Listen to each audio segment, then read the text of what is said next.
Oke.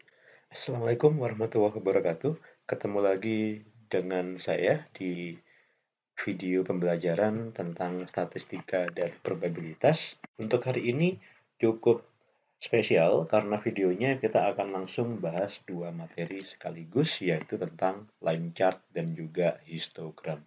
Kenapa keduanya saya gabungkan jadi satu? Karena untuk materi yang pertama yaitu line chart, materinya tidak terlalu banyak sehingga saya gabungkan saja jadi satu dengan histogram. Baik, line chart sendiri ya adalah suatu graf ya, karena line chart juga biasanya dikenal dengan istilah line graph, yaitu suatu graf yang menggambarkan informasi yang saling terkoneksi antara satu dengan yang lain in some way. Jadi dia biasanya kalau cat itu digunakan untuk suatu nilai yang sifatnya itu time series gitu ya. Jadi ada semacam kayak tentang waktunya. Jadi antara satu nilai dengan nilai yang lain itu ada semacam kayak progresnya. Nah, misalkan kita punya kasus seperti ini. Jadi saya belajar fakta-fakta baru tentang seekor anjing gitu ya. Kemudian saya akan menganalisa hasilnya hari demi hari. Saya mendapatkan angka seperti ini. Jadi di hari pertama, karena saya masih baru saja punya seekor anjing misalkan, maka ketika saya ditanya tentang fakta-fakta seekor anjing gitu ya, pengetahuan tentang seekor anjing, saya mungkin hanya bisa menjawab 3 dari sekian banyak pertanyaan yang saya jawab dengan benar. Di hari kedua, karena saya belajar, maka saya bisa menjawab 4 pertanyaan. Di hari ketiga, nambah lagi jadi 12 pertanyaan yang saya jawab dengan benar. Di hari keempat, nambah lagi jadi 15 pertanyaan. Artinya, dari hari kedua sampai hari keempat itu ada progres. Ya. Jadi hari pertama sampai hari keempat itu ada progres pengetahuan saya. Berarti hari pertama sampai hari keempat ini kan ada selang waktu ya, ada interval waktu. Inilah yang bisa kita buatkan line chart-nya. Line chart-nya seperti ini. Nah, untuk membuat line chart pada dasarnya simpel.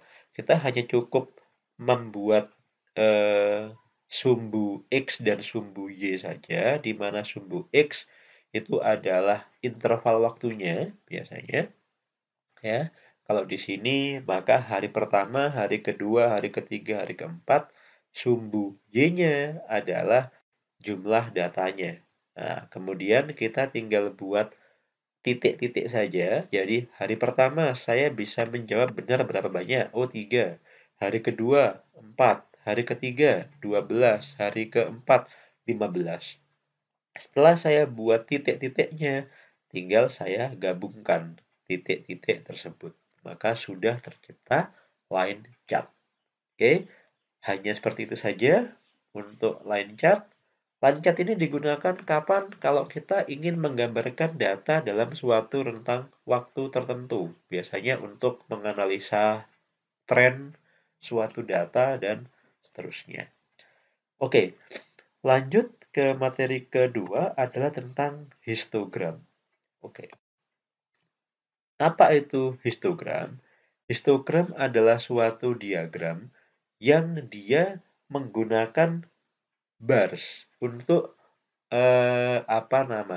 untuk menggambarkan perbedaan ketinggian. Pak, berarti kan hampir sama seperti bar chart. Iya, histogram mirip dengan bar chart. Cuma nanti akan kita lihat bedanya di mana antara histogram dengan bar chart. Bentuknya histogram seperti ini, ya. Tadi saya katakan mirip sekali dengan bar chart histogram itu, tapi ada perbedaannya. Di sini dikatakan histogram memang mirip dengan bar chart, tapi histogram ini Anda lihat groups numbers into range. Berbeda dengan dengan bar chart yang dia batang-batangnya itu disusun berdasarkan kategori, ya, per kategorikal.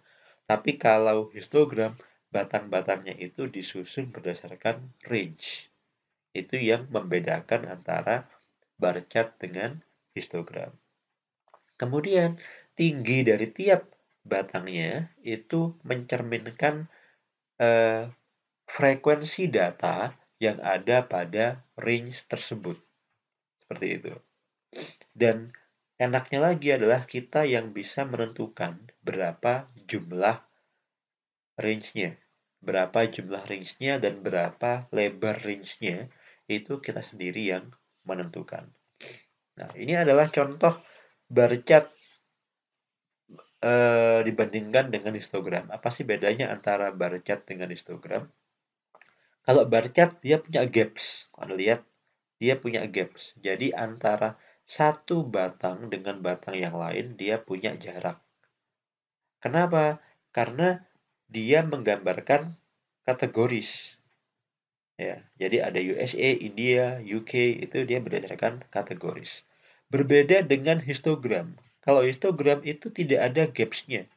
Jadi tidak ada jaraknya antar satu batang dengan batang yang lain. Ya. Kemudian kalau di bar chart dia menggunakan kategori, kalau di histogram dia menggunakan number range. Nah, inilah kenapa bar chart seringkali digunakan untuk data-data yang sifatnya adalah variabel-variabel yang sifatnya adalah categorical variable. Bar chart juga bisa digunakan untuk variabel yang jenisnya discrete, tapi bar chart tidak bisa digunakan untuk variabel yang sifatnya continue. Untuk variabel-variabel yang sifatnya adalah continue, biasanya kita menggunakan histogram. Seperti itu. Nah, bagaimana cara untuk membuat histogram? Saya ambil contoh seperti ini. Saya punya data nilai mahasiswa. Data nilai mahasiswa itu kan suatu data yang sifatnya adalah continue gitu kan. Range-nya misalkan 0 sampai 100. Maka nilainya continue sebetulnya. Oke. Kemudian pertama, kita harus mencari dulu nilai min-nya. Ya, nilai minimalnya. Di sini kita lihat ternyata nilai minimalnya adalah 40.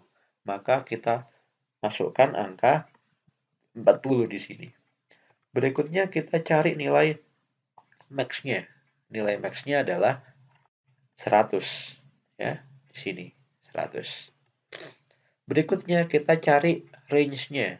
Di video sebelumnya kita udah bahas bahwa range itu bisa kita dapatkan dari max dikurangi min. Sehingga range-nya adalah 60. Oke. Berikutnya adalah kita tentukan jumlah kelasnya. Di sini misal saya tentukan jumlah kelasnya adalah 8. Jumlah kelas itu apa sih Pak? Jumlah kelas itu adalah jumlah batangnya nanti. Ya. Jadi range 40 sampai 100 itu nantinya akan saya bagi menjadi 8 kelas. Nah, angka 8 di sini didapatkan dari mana? Sebenarnya tidak ada aturan yang baku berapa jumlah kelas dari suatu data, tapi ada semacam kayak rule of thumb ya. Jadi semacam kayak perekomendasian. Jadi kalau misalkan jumlah datanya kurang dari 50, jumlah kelasnya antara 5 sampai 7. Kalau jumlah datanya 50 sampai 100, jumlah kelasnya 6 sampai 10 dan seterusnya. Tapi sekali lagi ini hanya rekomendasi. Anda bisa juga tidak sesuai dengan yang ada di sini juga tidak ada masalah. Secara teori bebas-bebas saja. Anda mau membagi histogram tadi menjadi berapa kelas. Oke, berikutnya setelah kita menentukan jumlah kelasnya, kita tentukan lebar kelasnya. Nah, lebar kelasnya berapa? Nah, lebar kelasnya simpel sebetulnya. Karena range-nya itu 60, maka 60 ini akan kita bagi dengan jumlah kelasnya. Maka range dibagi jumlah kelas. Range-nya 60 dibagi 8, hasilnya 7,5. Agar nanti kita ngitungnya lebih enak, kita bulatkan saja, ya. Dibulatkan ke atas menjadi 8. Mengapa kok perlu dibulatkan? Karena nilai-nilai yang ada di sini, datanya kebetulan tidak ada desimalnya. Jadi kita bulatkan aja ke atas. Oke. Nah, setelah kita mendapatkan range dan lebar kelasnya, berikutnya adalah kita tentukan batas bawah kelas pertamanya berapa. Ya, batas bawahnya. Kita bisa cari dengan menggunakan rumus ini, nilai minimal dikurangi setengah dikali lebar kelasnya. Minimalnya 40 dikurangi setengah dikali lebar kelasnya 8, ketemu angka 36. Itu batas bawah kelas pertama. Batas atasnya, batas atas, kita tinggal menjumlahkan batas bawah kelas 1, saya jumlahkan dengan lebar kelasnya. Jadi 36 ditambah 8 sama dengan 44. Itu batas bawah kelas 1, batas bawah kelas 1. Oke. Bagaimana untuk batas atas kelas 2, Pak? Batas atas kelas 2 adalah batas atas kelas 1 saya tambah dengan lebar kelasnya. Sama dengan 52. Loh Pak, bagaimana dengan batas bawah kelas kedua? Ingat, histogram tidak punya gap. Maka, batas bawah kelas kedua itu nilainya sama dengan batas atas kelas pertama. Nah, nanti kalau kita sudah mencari batas atas kelas ketiga, keempat, sampai dengan kelas ke-8, tinggal kita susun tabel seperti ini, di mana ini kelasnya, ini adalah intervalnya. Tadi yang dikatakan sebagai batas bawah kelas 1, batas atas kelas 1 itu menggambarkan interval. Batas bawah kelas 1 tadi 36, batas atasnya 44. Kelas kedua berarti dari 44 sampai 52 dan seterusnya, ya. Oke, kalau kita sudah mendapatkan nilai ini, sebenarnya kita bisa langsung menyusun histogramnya. Nah, angka 213 ini didapatkan dari mana, Pak? Ini kelas 1, ini kelas 2, kelas 3, kelas 4, kelas 5, kelas 6, 7, dan 8. Oke? Nah, angka 2 didapatkan dari mana? Kita cari di data ini, mana atau ada berapa banyak data yang termasuk dalam interval 36 sampai 44. Oh, ada 2 data, yaitu data yang ini sama data yang ini. Untuk kelas kedua, yang intervalnya 44 sampai 52. Oh, ternyata ada 1 data, yang mana? Ini.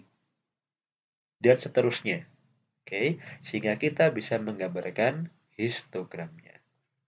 Seperti itu cara untuk menggambarkan suatu histogram. Kita ketemu lagi di video selanjutnya untuk membahas materi-materi yang lainnya. Terima kasih dan Assalamualaikum warahmatullahi wabarakatuh.